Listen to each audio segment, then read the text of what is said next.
Hi guys, my name is Maria and this is my channel T-Books Magic, and today I wanted to talk about the unread books on my physical TBR.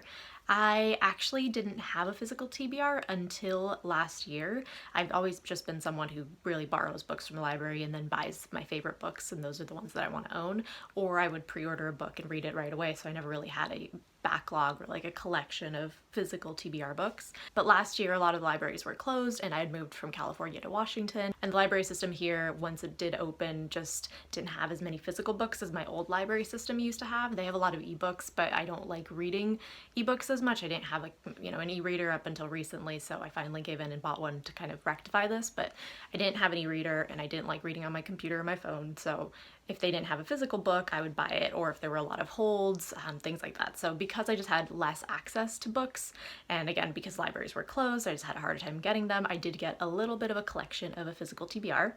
Now that the libraries are hopefully open back up again for a long time, I am trying to kind of read through my physical TBR. I'm definitely not looking to kind of keep up a physical TBR. I'd like to read through it and then maybe have a few books on hand if the library doesn't have them, or ones that have really long holds on them, but typically speaking, I prefer to borrow from books from my library, and that's kind of what I want to go back to. It's just something I like. The more books I own, the more pressure I feel, and I'm someone who really likes to DNF if I'm not into a book, but I feel a lot more pressure not to do that if it's one that I bought and paid money for. So all of this to say, I have a physical TBR right now. I'm trying to read through it as fast as I can and trying to at least read one book from my physical TBR each month, if not more. And so I just wanted to kind of talk through the ones that I have currently, since I have a rare opportunity of having a physical TBR. Like I said, I'm pretty minimalistic, so I have 10 books on my physical TBR right now.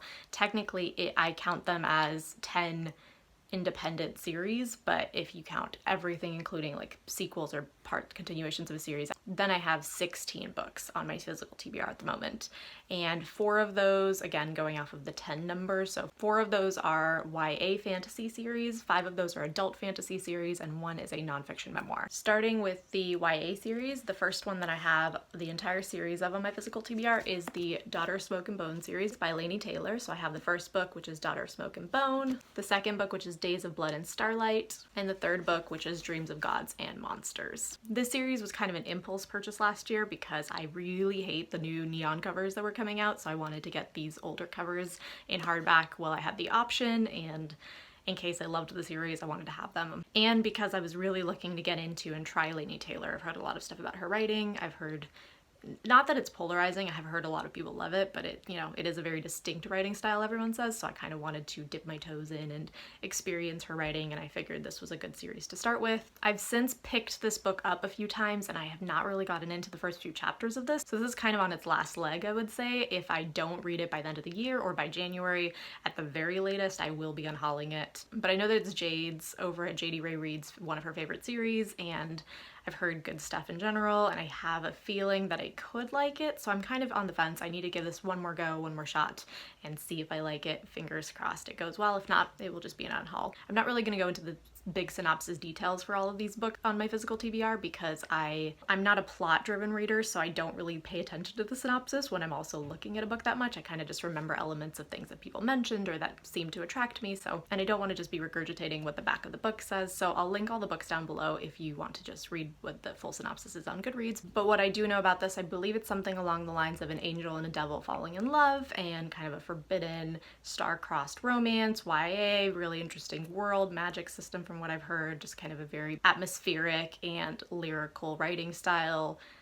That's pretty much what I know. If you have read the series and highly recommend it, let me know down below, because I am kind of, like I said, on the fence with this one, and if it's something that I should really give a decent shot and like get a couple hundred pages into, please let me know and I'll kind of consider that. But yeah, this is the first series, that full series that I have on my physical TBR. Continuing with YA, I have Blade of Secrets by Trisha Levenseller. This one was a gift from Mary Beth from Mary Beth Dwells in Books. She very kindly sent me this book for my birthday. She knows that I loved the Daughter of the Pirate King duology by Trisha Levenseller. I'm interested in this one. I'm curious to see how it will go because like I said, I loved the Daughter of the Pirate King duology. I didn't enjoy Warrior of the Wild, and I didn't read her other book, which I think is called The Shadows Between Us, because it just didn't seem kind of up my alley. So loved one of her series, didn't love another of her standalones. I was a little shocked to find out that this is a series because I thought it sounded like a standalone, so I'm probably going to wait until the second book is closer to release to read this, but this is another YA on my list, and this one is something about a magical blacksmith who accidentally creates this like all-powerful weapon or sword and then has to go on the run to hide it from people who want to use it for bad purposes. Next up, still in the YA category, I have Witch Shadow, which is the fourth book, but in my mind really the fifth if I count Sight Witch, which I do, in the Witchland series by Susan Dennard, the first book of which is Truth Witch. This is a series that I've been following along with and have a love-hate relationship with. I overall love the characters, love the story, do not really get along with Susan Dennard's writing style, and I've heard other people say the same. I'm curious to see how this book will go. I kind of go into it expecting that the writing style will be tough, but I have heard people that didn't have complaints about the other books said they struggled with this one. As someone who struggled with the others, this may not be the easiest read, we'll see, but I'm optimistic. I'm still excited to see my favorite characters and get back to it. And the last YA fantasy book that I have on my physical TBR currently is Blaze Wrath Games by Amparo Ortiz. This is a book that I actually won in a Goodreads giveaway, which was really exciting, and one that has been on my radar for quite a bit and my library didn't have, so very happy to have this in my hands. The second book is just about to come out. I'm hesitantly excited because I have had not the easiest journey with YA fantasy this year. I haven't had the best time with the ones that I've picked up, but this one is like the World Cup sports tournament but with dragons, and that just sounds so good. So I'm really hoping that this is a YA fantasy that lives up to what I love in YA fantasy and doesn't disappoint me. Because honestly, World Cup plus Dragons tournament is really all I needed to know going in. I know it also has a Puerto Rican main character, and I believe the author is also Puerto Rican, so love that and excited for the dragons in this book. Okay, moving into adult fantasy. Like I said, I have 5 that are on my list, separate series-wise. The first one of which is The Splinter King by Mike Brooks. I'm actually about 90% into this now, I would say. Got that amount left, so this bit right here, and I'm probably going to be finishing this in the next couple of days. This is the sequel to The Black Coast, which was the first book of the God King Chronicles that I read last month and covered in my wrap-up, so I won't go too much in depth, but essentially this series follows a lot of different political threads, but the main one is that this group of raiders that used to terrorize this other town have actually come to the town seeking asylum, and the two different groups that have always opposed each other have to kind of learn how to coexist and get along and overcome their past history and differences. I'm loving this series. I'll link my wrap-up down below if you want to hear more about the Black Coast, and I'll be wrapping this one up in my next reading wrap-up. Then I have A Natural History of Dragons by Marie Brennan. This is the first book in the Memoirs of Lady Trent series, which is a adult fantasy set in like the Victorian age and follows a female protagonist who is essentially like a dragon naturalist, I believe. She studies dragons, and it's about her kind of difficulties as a woman in science and also just her different adventures and journeys along the way as she goes and studies these different dragon species. I actually just finished reading The Mask of Mirrors by M.A. Carrick, which is a pen name for 2 authors, one of which is Marie Brennan. So I really enjoyed that and really loved the writing style in that, which makes me even more excited to pick this up. And I also just love these covers, and again, anything with dragons, that's definitely a buzzword for me, so I'm excited to get to this, and hopefully we'll be picking this up this month. They're pretty short, so I feel like I'll be able to blast through this. Next up, I've got a few books from the Robin Hobb Realm of the Elderlings series. The first one is Ship of Destiny. This is the only book in the Live Ship Traders that I haven't read. This is the third and final book, and I'm hoping to get to this hopefully this month or next month. Really excited to finish off this trilogy and excited to see kind of where the characters end up at the end of it all. The Realm of the Elderlings is a really long series, and it kind of has 2 different starting points. I'll go into one in just a second, which follows Fitz, but this is the Live Ship Traders, where essentially we follow the Vestrit family and the different obstacles that life throws at them. They are one of the families that owns a live ship, which is a ship that once 3 generations of the family have died on its deck, what comes to life. And for that reason, it's very prized and coveted.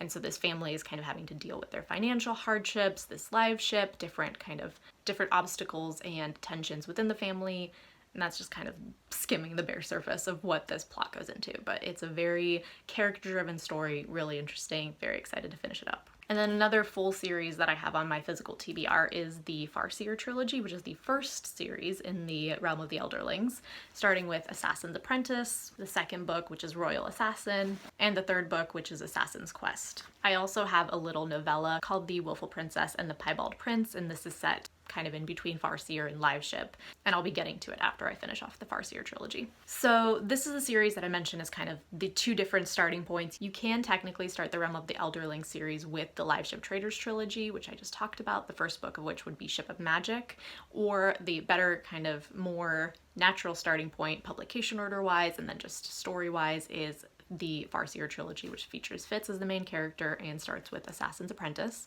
I took the non-traditional route and started with Liveship. I'm not sure I recommend doing that. I'll kind of talk more about that in my wrap-up once I actually get to the Farseer trilogy and see how they compare. But this is the first trilogy, and in order for me to continue on in the Realm of the Elderlings, I would have to go back and read this one. So that's why I have the full series there. I am loving Robin Hobb, so I bought this pretty confidently, knowing that I would get through this series, and so I wanted to have it on hand.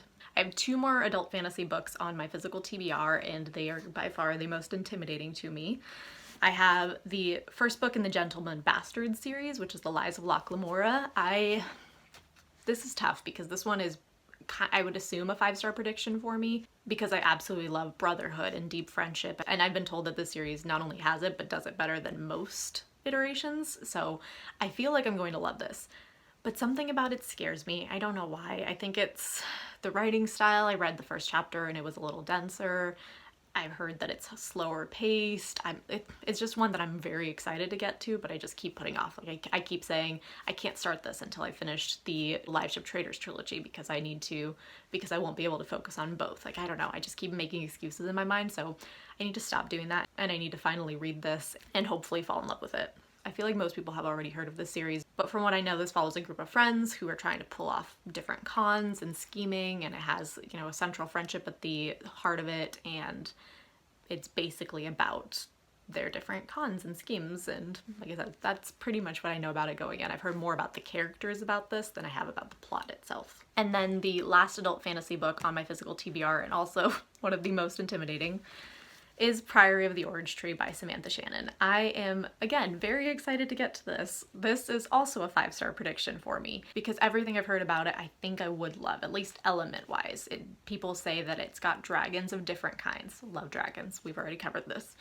And it's supposed to have different religions and kind of how they approach dragons. And as I've talked about in other videos, different kind of beliefs or religions and exploring that and how they'll overlap and kind of maybe even clash in different cultures and things like that. I love those themes. So I feel like this is going to be a book that I will absolutely love.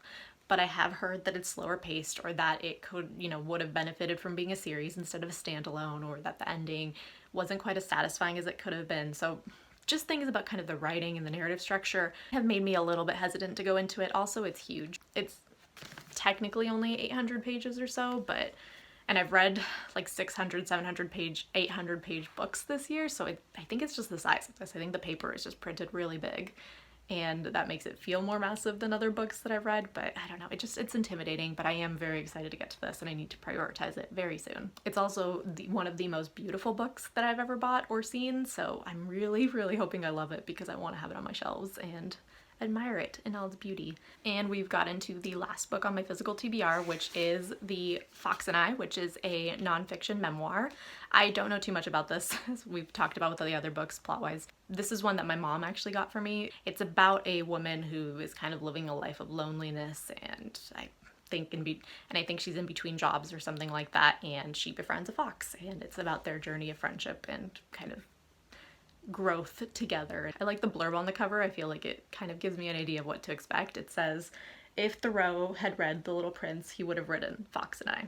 So I feel like that gives me a good idea of what to know going in. And the reason that my mom got this for me is that I love foxes. They're one of my favorite animals, and my dog's name is Fox, and we are very bonded and have such a deep attachment. So it kind of felt like a similar story and just very kind of me. So I'm excited to get to this. I don't read too much nonfiction, but this is one of those that actually does have me very intrigued. So those are the 10, or if we're counting kind of every sequel, then 16 books that are unread on my physical TBR and that I own. Let me know if you have read any of these, if you also have them on your TBR, physical or virtual. Let me know if there's any of these that you highly recommend or think I should prioritize and stop putting off. And I'd also love to hear kind of your own approach to, do you have a physical TBR? Do you like curating it and keeping it small, or do you not really care and you enjoy having the many options to choose from? I'm very interested in kind of people's buying and book habits, and for some reason that's always intrigued me. So if you have any thoughts on that or want to share your own kind of approach, then I would love to chat about that as well.